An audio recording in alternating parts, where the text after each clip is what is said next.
नमस्कार, मैं हूं दिलनवाज और आप देख रहे हैं राजपथ। लोकसभा चुनाव 2024 को लेकर देश भर के सभी दलों ने अभी से तैयारियां शुरू कर दी हैं। हर पार्टी अपनी रणनीति बनाने में जुट गई है। वहीं इस बार प्रधानमंत्री नरेंद्र मोदी के विजय अभियान को रोकने के लिए विपक्षी पार्टियां एक होकर चुनाव लड़ने का मन बना रही हैं। यही कारण है कि 18 जुलाई को बेंगलुरु में विपक्षी दलों ने महाबैठक कर सरकार के खिलाफ एक मोर्चा बनाया, जिसका नाम इंडिया रखा गया है।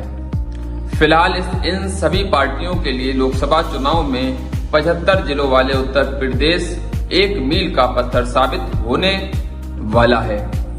ऐसा इसलिए कहा जा रहा है क्योंकि उत्तर प्रदेश में लोकसभा की सबसे ज्यादा 80 सीटें आती हैं। दरअसल देश भर की कुल 543 लोकसभा सीटों में उत्तर प्रदेश 80 सीटों के साथ पहले स्थान पर आता है। फिलहाल 2014 और 2019 में हुए लोकसभा चुनाव में उत्तर प्रदेश ने बीजेपी की जीत में अहम योगदान निभाया था। ऐसे में विपक्षी पार्टियों के लिए बीजेपी को हराने के लिए उत्तर प्रदेश के उनके किले को गिराना जरूरी हो गया है। आज हम आपको बताते हैं कि साल 2014 और साल 2019 में हुए लोकसभा चुनाव में यूपी में किस पार्टी ने कितनी सीटें जीतने के साथ कितना वोट प्रतिशत हासिल किया था। बता दें कि साल 2014 और 2019 में लोकसभा चुनाव में उत्तर प्रदेश की जनता ने सभी को हैरान कर दिया था। दोनों ही बार यूपी की 80 सीटों पर हुए लोकसभा चुनाव में एनडीए ने जीत दर्ज की थी। बात करें साल 2014 की तो इस दौरान उत्तर प्रदेश की 80 सीटों में 71 सीटों को अकेले बीजेपी ने अपने नाम किया था। ऐसा करने के साथ ही बीजेपी ने 43% वोट शेयर हासिल किया था। वहीं कुल वोट प्रतिशत का मात्र 1% वोट हासिल कर अपना दल को 2 सीटों पर जीत मिली थी। प्रदेश में अपना दबदबा रखने वाली समाजवादी पार्टी को 22% वोट के साथ 5 सीटों पर जीत मिली थी। वहीं 8% वोट के साथ कांग्रेस को सिर्फ 2 ही सीट पर जीत हासिल हुई थी।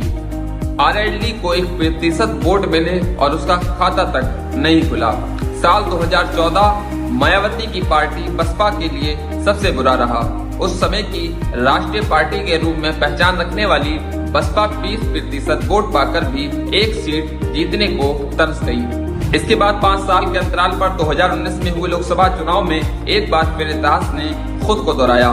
फिलहाल इस बार जहां बीजेपी को कुछ ही सीट का नुकसान हुआ, वहीं बसपा अपनी साख बजाती नजर आई।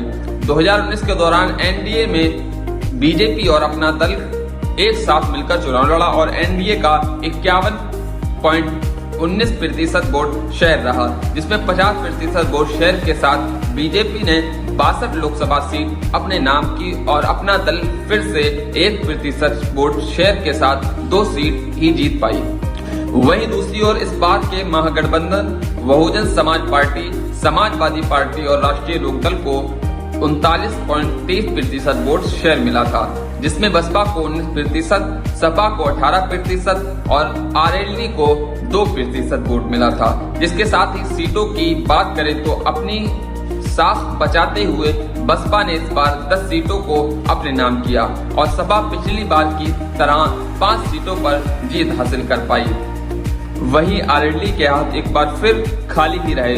साल 2019 का लोकसभा चुनाव कांग्रेस के लिए सबसे शर्मनाक रहा, जहां 6% वोट शेयर के साथ उसे सिर्फ 1 सीट पर जीत मिली। उत्तर प्रदेश में कांग्रेस का गढ़ मानी जाने वाली रायबरेली सीट पर सोनिया गांधी ने जीत दर्ज की थी। वहीं लंबी समय से अमेठी सीट से सांसद बने रहे राहुल गांधी को उत्तर प्रदेश में हार का मुंह देखना पड़ा था।